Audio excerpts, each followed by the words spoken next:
최근에 연예인 김나영이 뭐 한 3년 전쯤에 강남에 논현동 쪽에 건물을 샀는데 대출을 받아서 99억 정도 주고 샀는데 지금 현재 평가 금액이 한 74억쯤 됐다. 뭐 대략 한 20% 이상, 한 25% 가량 줄어들었다. 뭐 이런 얘기를 하더라고요. 근데 그런 걸 보면서 그런 생각들이 들었습니다. 굳이 그래서 뭐 하겠느냐라는 생각이 들었다라는 거죠. 이럴 수도 있고 저럴 수도 있고 여러 가지 이유가 있을 수 있는데 굳이 뭐 그런 것에서 뭐 사람들이 엄청난 관심을 가지고 이렇더라 저렇더라 얘기할 필요가 있겠느냐라는 것. 근데 이제 뉴스에 내용이 나오니까 이야기를 한번 해보려 합니다. 세상에 제일 쓸데없는 게 연예인 걱정이라고 하죠. 연예인들이 손실을 엄청 많이 봤다더라, 빚을 많이 져서 되게 어렵다더라, 뭐 이런 얘기들을 되게 많이 하는데, 뭐 그래 본들 대한민국의 연예인들 중에 그 빚쟁이로 제일 이제 말이 많이 나왔던 이가 누굽니까? 이상민인가요? 그 룰라의 이상민? 빚을 많이 졌다. 근데 빚을 갚아간다. 뭐 이러면서 자신의 컨텐츠로 많이 써먹었죠. 그리고 참 웃긴 게 뉴스에서 연예인들이 건물을 샀는데 50억 주고 샀는데 지금 250억 됐다. 5배 올랐다. 뭐 이런 식으로 되게 많이들 이야기하죠. 그런 것들을 보면서 뭐라고 이야기합니까? 아, 집값이 오르나 보다. 부동산 시장이 되게 좋아지나 보다. 이렇게 나름의 신호로 만들려고 언론에서 이용을 했던 것 같습니다. 근데 잘 따져보면요, 그다지 그게 뭐 엄청난 뭐 신호가 되고 그런 것 같지는 않습니다. 이제 연예인들 가십거리 뭐 이런 걸로 이제 써먹는 거죠.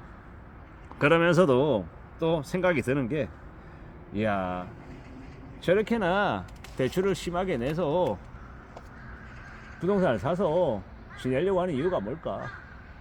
뭐 그네들은 연예인 생활을 오래 할 수 없기 때문에 언제든 안정적인 삶을 하고 싶은 마음에 그네들이 그렇게 부동산, 상가 부동산들을, 건물들을 산다라고 합니다. 근데 실제로 연예인들 중에서도 실패하는 이들도 되게 많고요. 뭐 비나 김태희 같은 이들도 뭐 부동산 사서 손해를 많이 봤다, 뭐 이런 얘기들도 나오더라고요. 자세히는 모릅니다만은 결국 제가 하고 싶은 이야기는 뭐냐, 자기가 감당할 수 있는 범위 안에서 하는 거다. 뭐 연예인 누군가가 100억짜리 건물을 샀다, 뭐 근데 그게 뭐 세금을 절세하기 위한 용도다, 뭐 범위 내에서 산 거다, 뭐 그러면 뭐 그럴 수 있는 거죠. 뭐 예를 들어서 CF를 찍었는데 세금이 50%다. 뭐 CF 찍으면서 1억을 받기로 되어 있는데 그냥 그걸 그대로 받으면 이제 세금을 50% 5천만 원 내야 되는데 그 번 돈을 가지고 뭐 법인에서 뭐 부동산을 매입해서 뭐 그걸 뭐 법인에 뭐 다른 사업 용도로 하면 뭐 세금을 절세할 수 있기 때문에 뭐 그 대출해서 대출 이자로 뭐 충당을 하고 이렇게 저렇게 뭐 하지 않았을까, 이렇게 추정을 하는 거죠. 그러면 그네들에게는 그 상가 건물을 사는 게 충분히 납득이 가는 거죠. 이해가 가는 거죠. 뭐 근데 보통의 일반 사람들이, 직장인들이 상가 건물을 강남의 논현동에 있는 빌딩을 산다, 말이 안 되는 얘기고 그럴 수 없죠. 그럴 만한 돈이 없는 사람들도 많고, 그리고 뭐 상가 수익률 이렇게 해서 임대료 뭐 한 3.5% 뭐 이렇게 받아서 뭐 이자 내고 하면 충분히 괜찮다, 이런 말이 안 되죠.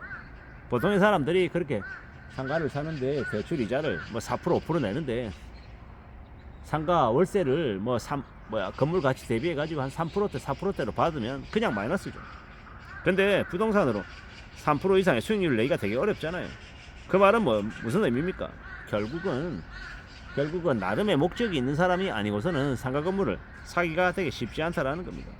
그 김나영도 뭐 99억짜리 그 건물 살 때 대출에 이제 그 뭡니까, 그 채권 설정액이 뭐 56억이었나 뭐 이런 얘기가 나오더라고요.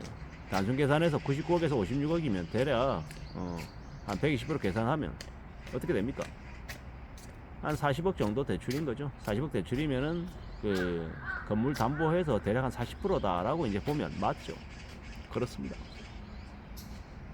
결국은 뭐 40억 이상은 대출인 거고, 실제로 이제 자기 돈은 만 60%인 거고. 근데 뭐 능력이 되니까 샀겠죠. 근데 40억 대출을 받아서 건물을 샀다.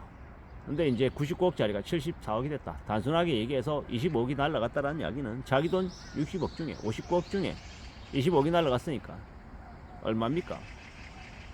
뭐 60억이던 게 25억이 날라가서 뭐 35억이 된 거죠. 실제로는 자기의 재산에 얼마입니까? 한 40% 이상이 날라간 거예요.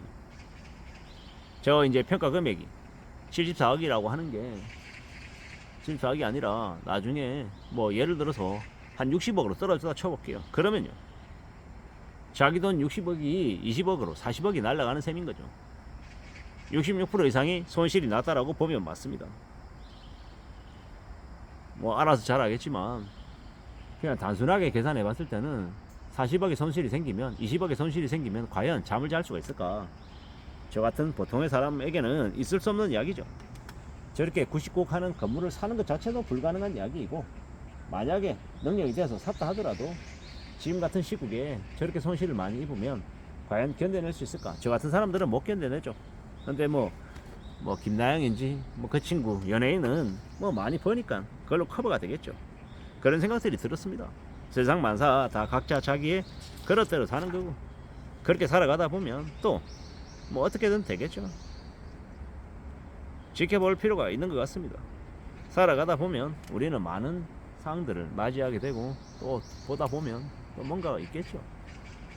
그리고 이제 저런 이제 99억짜리가 74억이 됐다라고 하는 저 김나영의 그 논현동 빌딩에 대한 이야기가 뉴스로 나올 정도면 정말 부동산 시장이 안 좋긴 안 좋은가 보다라는 생각이 드는 겁니다. 왜냐?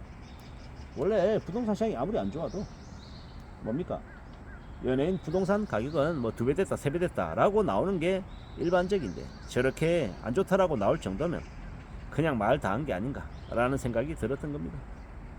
잘 생각해 보자고요. 우리가 살아가면서 부동산 관련해서 제일 이제 염려하는 게 필요하지 않나 라는 생각이 들어서 말입니다. 좀 두고 보자고, 좀 더 챙겨 보자고, 잘 생각하고 잘 따져보고 잘 지내는 게 제일 필요한 것 같습니다. 누가 뭐라 해도 정신 바짝 차리고 살아가야 되고, 부동산으로 만약 돈 많이 벌어서 부자가 되겠다 이런 생각은 쉽게 안 하는 게 좋겠습니다. 부자가 되는 사람이 있긴 하겠죠. 근데 그런 사람들은 10명 중에 1명 정도가 아닐까라고 생각합니다. 10%예요. 너무 경거망동하고 너무 다 부자가 될 것처럼 떠들썩하게 이야기해도 실제로 돈 벌어서 부자가 되는 사람은 10명 중에 1명밖에 안 된다.